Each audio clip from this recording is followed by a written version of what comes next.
Your child is throwing a tantrum in the grocery store. Every parent within earshot is watching. You feel that familiar heat rising in your chest. The instinct kicks in.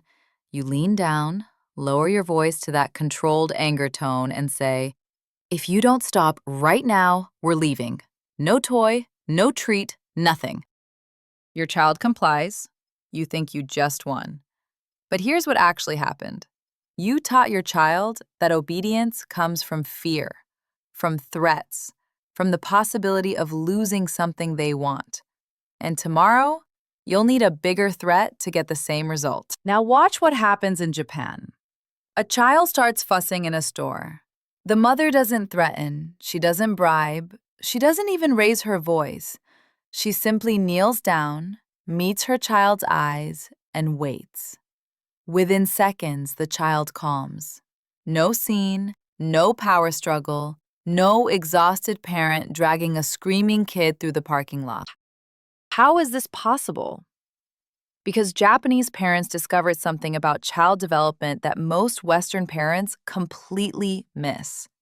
And it's not about being stricter. It's not about being more permissive. It's about understanding how a child's brain actually learns to regulate itself. And once you see it, once you understand the mechanism, you can't unsee it. By the end of this, you'll know exactly why your current approach keeps failing. And you'll have 7 specific strategies that work not because they control your child, but because they teach your child to control themselves. Let's start with what you're probably doing wrong right now.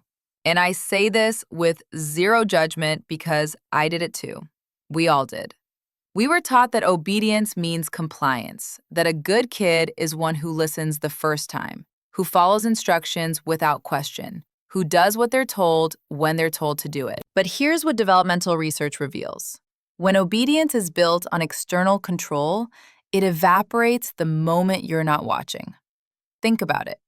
How many times have you left the room and returned to find your child doing exactly what you just told them not to do? That's not defiance. That's the predictable outcome of external control.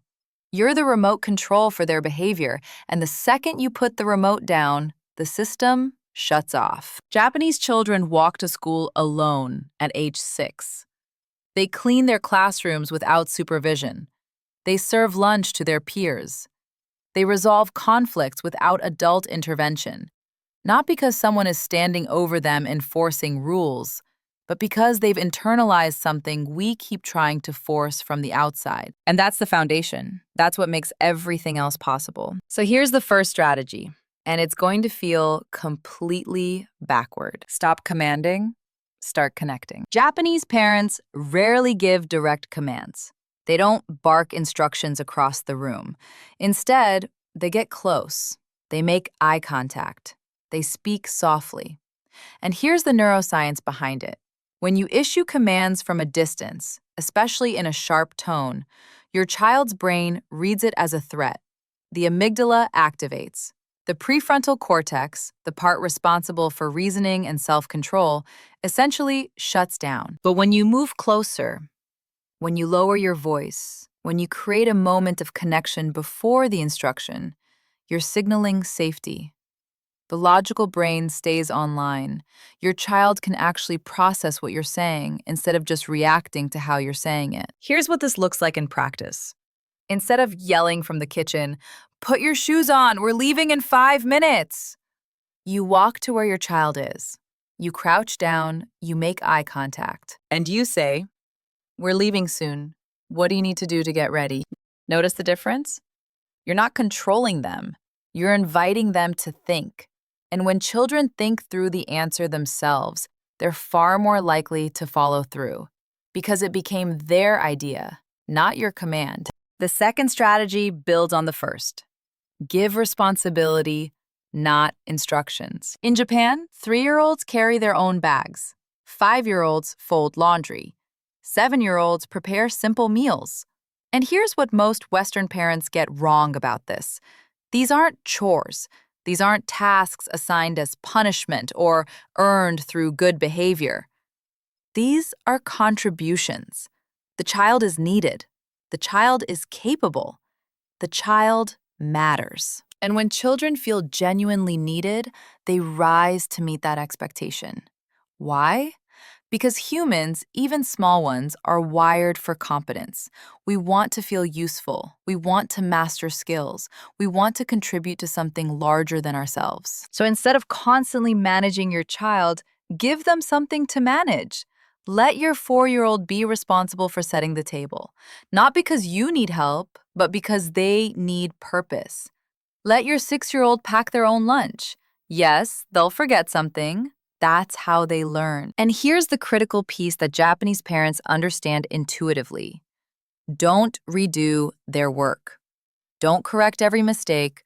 Don't swoop in and perfect what they've done. Because when you do, you send a clear message. You're not actually capable. I'll handle it. The third strategy is about routine as architecture, not nagging. Japanese children follow predictable daily sequences. Not because someone reminds them constantly, but because the routine itself is the cue. Their brain knows what comes next. Wake up, bathroom, get dressed, breakfast, backpack. Every day, same order, no variation. And here's what happens neurologically. When a routine is repeated consistently, the basal ganglia, the part of the brain responsible for habit formation, creates automatic pathways. The behavior becomes unconscious, effortless, self-initiated. You're not nagging because the routine chart on the wall is the reminder. You're not counting to 3 because your child already knows what comes next. The structure itself creates the discipline. But here's where most parents derail this. They create the routine, then immediately start interrupting it.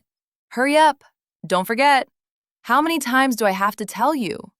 Every reminder you give teaches your child they don't need to remember. You'll do it for them. So create the routine, then step back. Let them experience the natural consequence of forgetting. Let them be late once because they didn't check the routine. Let them go to school without their homework because they didn't pack their bag.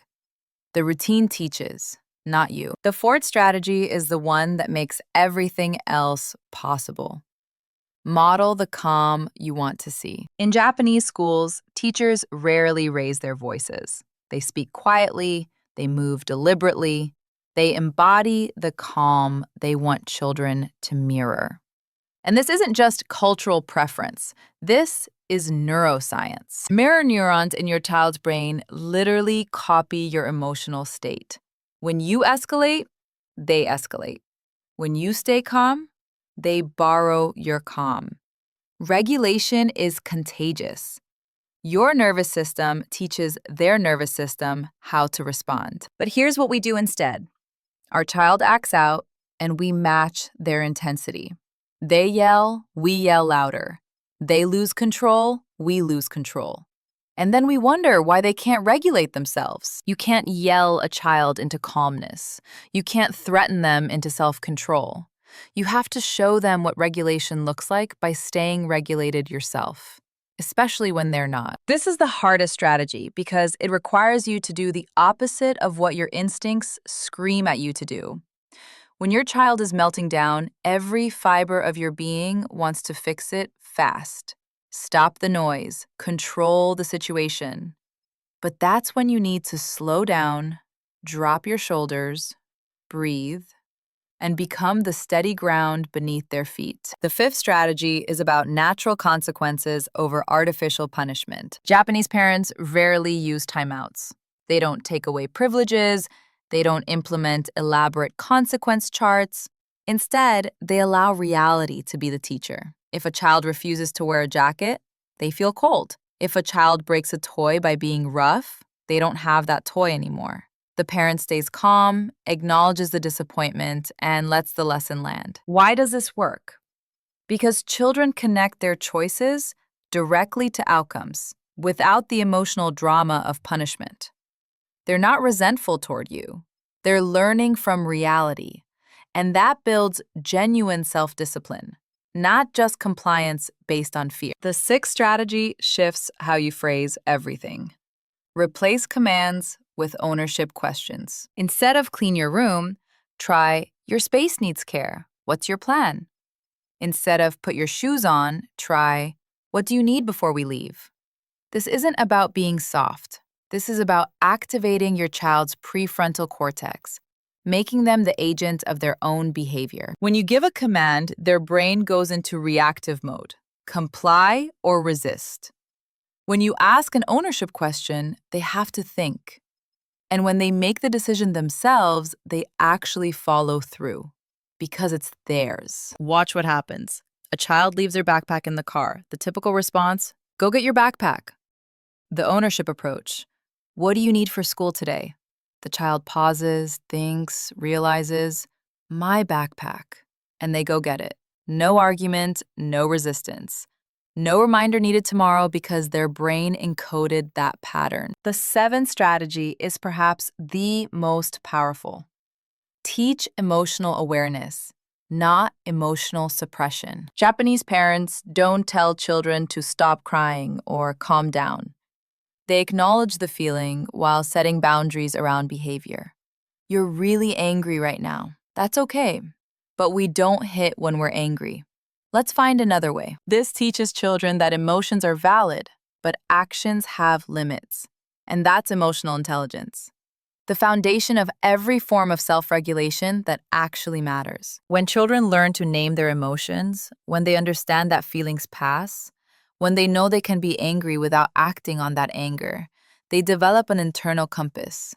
They can regulate themselves because they understand what's happening inside them. Now, I know what you're thinking. This sounds great in theory, but my kid is strong-willed. This gentle approach won't work. Here's the truth about strong-willed children that might surprise you. They don't resist discipline. They resist being controlled. That same trait that makes them push back against your commands, that's the exact trait that makes them excellent self-regulators once they feel ownership. Give a strong-willed child a routine chart and say, this is your routine. You're in charge of it. Watch them become the most responsible person in your house. Because you're not fighting their nature anymore. You're using it. Or maybe you're thinking, I don't have time for all this setup, charts and routines and careful phrasing. I'm exhausted. I get it. But here's the truth. The time you spend now building these habits saves you countless hours of reminding, bribing, negotiating, and battling later. Right now, you're spending your time managing your child's behavior. With these strategies, you invest time once, then your child manages themselves. So let's bring this full circle. That grocery store scene we started with doesn't have to be your reality. You don't have to threaten. You don't have to bribe. You don't have to battle your way through every single day. Because obedience isn't something you force onto your child. It's something their brain learns to do automatically, through connection that signals safety, through responsibility that builds competence, through routines that create structure, through calm that they learn to mirror, through natural consequences that teach reality, through ownership that activates thinking, and through emotional awareness that builds self-regulation. That's not obedience through control. That's discipline through connection. And it works because it aligns with how children's brains actually develop self-control. Pick one strategy, just one. Maybe it's the ownership questions. Maybe it's the routine chart. Maybe it's practicing calm when they're not. Start there. Stay consistent. Watch what changes. Your child's brain is learning every single day. The question is, what are you teaching them? Are you teaching them that discipline comes from outside pressure, or are you teaching them that discipline lives inside them, waiting to be activated? Because the Japanese approach isn't about making your child obedient. It's about making your child capable of thinking, capable of contributing, capable of regulating themselves even when no one's watching. And that's the kind of discipline that actually lasts, not just through childhood, but through their entire lives.